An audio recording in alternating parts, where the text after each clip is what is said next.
Prophet Muhammad said, "I have left among you two things. You will never go astray as long as you hold fast to them, the Book of Allah and my Sunnah." Imagine this.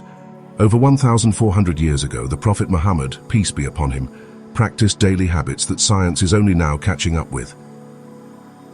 In this video, we'll uncover 5 powerful Sunnah habits that not only elevate your faith but also boost your mind, body and well-being, all backed by modern research. If you've been looking for inspiration to strengthen both your deen and your daily life, this is the reminder you've been waiting for. Let's get started. Number 1. Early riser. Prophet Muhammad, peace be upon him, was known to be an early riser. The Prophet would wake up well before dawn to engage in tahajjud prayer, and he encouraged his followers by saying, "O Allah, bless my nation in their early mornings." This practice was not merely about starting the day early, it reflected a profound spiritual discipline that aligns with the rhythm of creation. In Islamic philosophy, the early morning hours are described as a time when the heavens are open, and the tranquility of the moment allows for deep reflection and closeness to Allah. The Quran refers to this in Surah Al-Isra, 1779, and from part of the night pray with it as additional worship for you. It is expected that your Lord will resurrect you to a praised station. Number 2. Eating less. The Prophet Muhammad, peace be upon him, emphasized moderation in all aspects of life, including food consumption. He is reported to have said, "The son of Adam does not fill any vessel worse than his stomach. It is sufficient for the son of Adam to eat a few mouthfuls to keep his back straight. If he must eat, then 1/3 for his food, 1/3 for his drink, and 1/3 for his breath." This guidance is deeply rooted in Islamic philosophy, which promotes balance, mizan, as a way to preserve both physical health and spiritual clarity. In Islamic history, the Prophet, peace be upon him, himself often practiced restraint in eating, not out of necessity but as a conscious choice. The early Muslim community followed this example, understanding that indulgence can lead to heedlessness, ghafla, distracting the heart from remembering Allah. Eating less fosters humility, patience, and gratitude, essential virtues in Islam. When the stomach is not burdened, the soul feels lighter, and worship becomes easier. Modern science aligns remarkably with these teachings. Studies show that calorie restriction can improve lifespan, reduce the risk of chronic diseases such as diabetes, heart disease, and certain cancers, and improve cognitive function. According to research from the National Institute on Aging, reduced calorie intake without malnutrition has been linked to lower inflammation and better metabolic health. Intermittent fasting, a practice familiar to Muslims during Ramadan, has shown benefits in regulating blood sugar, improving insulin sensitivity, and even supporting cellular repair through a process called autophagy. Thus, the Prophet's, peace be upon him, counsel is not only a spiritual guideline but a timeless prescription for holistic well-being, harmonizing body, mind, and soul. Number 3. Eating slowly. The Prophet Muhammad, peace be upon him, through both his words and actions, taught the importance of mindful eating, including the practice of eating slowly. Islamic history preserves many moments where the Prophet emphasized moderation and presence during meals. He advised, "Do not eat until you are hungry, and do not stop eating until you are satisfied." Scientific research strongly supports the wisdom of this practice. Studies show that eating slowly can aid digestion, as it gives the stomach more time to signal fullness to the brain, preventing overeating. A 2014 study published in the Journal of the Academy of Nutrition and Dietetics found that participants who ate slowly consumed fewer calories and reported greater satiety compared to fast eaters.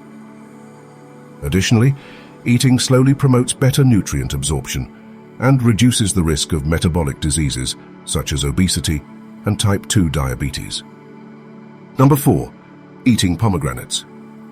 In Islamic history, the pomegranate holds a special place as one of the fruits mentioned in the Quran itself. Allah says, "In both of them gardens are fruits, date palms and pomegranates." Surah Ar-Rahman 55:68.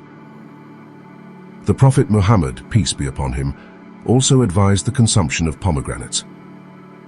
According to several narrations, the Prophet, peace be upon him, said, There is not a pomegranate which does not have a pip from one of the pomegranates of paradise in it.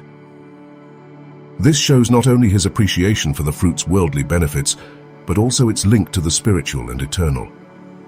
Philosophically, in Islamic thought, every creation carries signs, ayat, pointing to the Creator. The intricate beauty and design of the pomegranate, with its multitude of seeds enclosed in a perfect skin, reflect the divine wisdom in creation. Scholars of Islamic philosophy like Imam al-Ghazali saw nature as a mirror of divine attributes. The pomegranate, abundant yet orderly, symbolizes sustenance, mercy, and the interconnectedness of all things. Consuming it mindfully becomes an act of tadabbur, deep reflection, nurturing both body and soul. Spiritually, pomegranates are considered a fruit of Jannah, paradise, and eating them serves as a reminder of the afterlife and the blessings awaiting believers. Modern science further validates these insights. Studies show that pomegranates are rich in antioxidants, particularly punicalagins and anthocyanins, which combat oxidative stress and inflammation. Clinical research indicates that regular consumption can lower blood pressure, improve heart health, and support digestive wellness. Additionally, pomegranates have been found to possess anti-cancer properties and to enhance memory function. Thus, the Prophet's recommendation beautifully aligns with both spiritual wisdom and scientific evidence, encouraging holistic well-being.